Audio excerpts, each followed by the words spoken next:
Hello, everyone. I hope you're doing well. So, today's video, I had spoke about me taking my energy away from this, system or matrix, as some call it. So,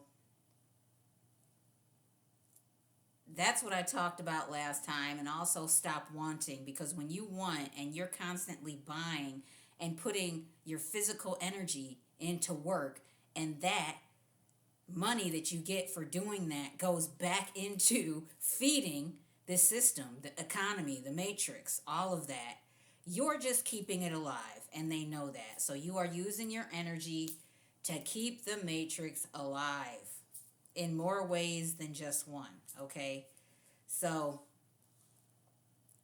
just a few things that you can do to take back your energy and your power is block out marketing. I mean, I'm sure you get so many marketing emails, from different stores and whatnot with coupons and this and that. It's all a way to get you to spend, spend, spend, to not be happy with what you have. So I would suggest unsubscribing to those. And if you automatically have that feeling like, no, that means you are connected to the matrix. You like it. So, yes, there's conveniences, but it literally has been set up for you to be dependent and reliable. So, you are not a sovereign being, you are a slave. Think about it. As long as you feel you need something or someone else in order to survive, you are no longer sovereign or in control of yourself. Okay, so another thing that's very important is to detach from, like, the media, the unhealthy media, and that would be the news, for instance. Stop taking in the news. They are literally programming you. They're programming you to have thoughts, and basically those thoughts that you have create reality. If you think I'm full of BS, think about the placebo effect, because it kind of goes along with those things. Your mind is so powerful that it can actually heal your body, even though that so-called placebo pill has no effect by itself, but your mind makes it effective. This is exactly how this system works. They tell you what is true, they tell you what to believe, and your mind makes it so, and it becomes your reality. Now, Jesus, because of where he came from, he knew this very well. This is why he never took credit for healing people himself. And before you say, no, he did. No, he didn't. And I'm also going to prove that to you. So first, I want to say, whenever people healed, okay, now healing, they did it themselves, but they weren't aware of it. But Jesus was, or Yeshua. So whenever ones would come to him, you have to think of Jesus or Yeshua as that pill, that placebo, because people knew he was definitely different. He would not reject them, no matter what state they were in, whether it was physical deformities, physical ailments, or even extremely bad situations that others would feel are extremely sinful and basically lost causes. All of those could come to him. And he would literally tell them, it wasn't me that did this. It was your faith that made you well. All right. So first, Matthew 9:22. That is when the woman who had that flow of blood came to him. And just the belief that if she could get near Jesus, just the belief that if she could do this would heal her, was enough to heal her. All right, 9:22. Notice what Jesus says here. But Jesus turned around, and when he saw her, he said, "Be of good cheer, daughter. Your faith has made you well." And the woman was made well from that hour. Okay, another one. Matthew 15:28, where the woman had a sick daughter.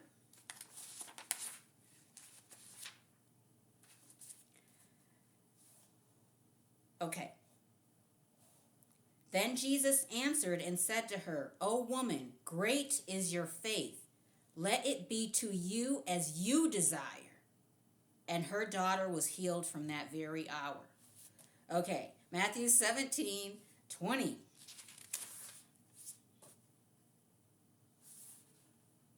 So Jesus said to them, "Because of your unbelief, for assuredly I say to you, if you have faith as a mustard seed, you will say to this mountain, 'Move from here to there,' and it will move, and nothing will be impossible for you." Now, he told the disciples this after they were trying to cast out demons, but they failed. And he told them because you didn't believe in yourself, basically. That's what faith is. It's absolute surety of what you mentally create as reality. But if you're sitting there saying, "No, well, maybe, let me see, let's try, I'm not sure," it's not going to happen because you don't even believe it. That's why so many actually, because they pray, it's a way of them establishing their belief or faith. And that's why so many find prayer helpful. Okay, another one. Matthew 21 and 22.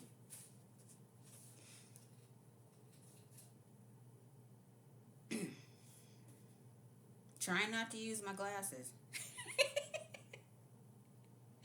Okay, so Jesus answered and said to them, "Assuredly, I say to you, if you have faith and do not doubt, you will not only do what was done to the fig tree, but also if you say to this mountain, 'Be removed and be cast into the sea,' it will be done.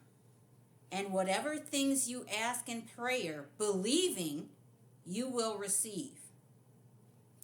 Once again, Jesus knew the power of actual believing or faith. Absolute faith. Not, halfway, not a quarter, not 75% of the way, but no doubt. Okay. Mark 10:51 and 52.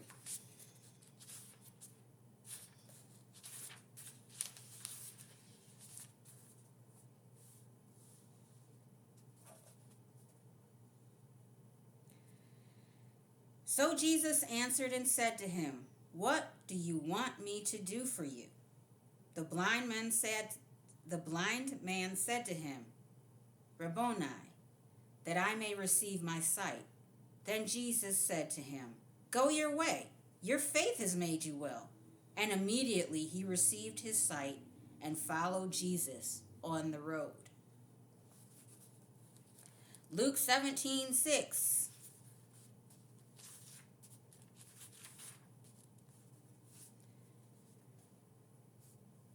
So the Lord said, "If you have faith as a mustard seed, you can say to this mulberry tree, 'Be pulled up by the roots and be planted in the sea,' and it would obey you." Once again, the importance of faith. Hebrews 11:11. Because this even has to do with healing yourself and your body. The power of thought is so important.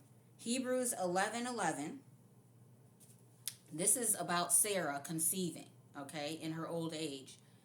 By faith, Sarah herself also received strength to conceive seed, and she bore a child when she was past the age, because she judged him faithful who had promised. Okay. Should I do one? Okay, one more. Luke 7:50. And this was the sinful woman.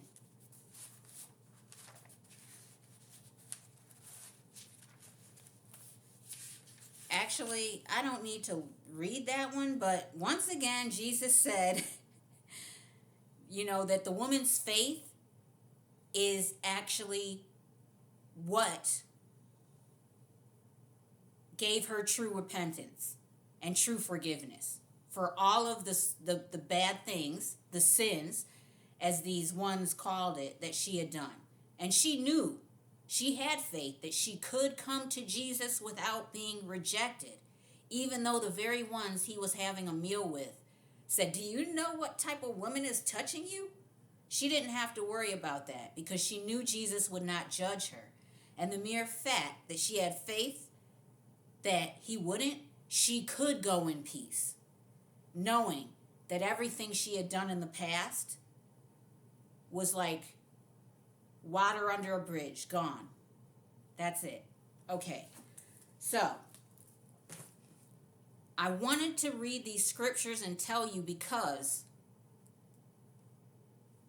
ones that love you and want the best for you know the power of your mind. But the enemies, the ops, as I call them, also know the power of your mind. And they capitalize and exploit it. So, the purpose of me telling you this is so you know and you can do something about it. Protect your physical energy, especially you light workers, but also protect your mental energy. Stop giving it to people who don't deserve it. Use it for yourself. It's not being selfish. Use it for yourself to heal yourself, because you cannot help others until you help yourself. Okay? Okay, I think that's all I have to say for today. My next video, I have to tell you about the resurrection, Jesus and the resurrection and the crucifixion and all of that, because it's something that I've kind of avoided for a while, because for Christians and Christianity, because the very foundation is built on humans having sin and needing a ransom sacrifice for that sin, and Jesus dying to cover those sins, basically would be null and void if ones knew what really happened with the events surrounding the crucifixion and the resurrection. Okay, so that's what I'm going to do in my next video. All right. Take care, everyone. I love you. I truly do. I want the best for you. That's why I'm here. I'm trying to help. Trying to help. All right? All right. Take care. Bye-bye.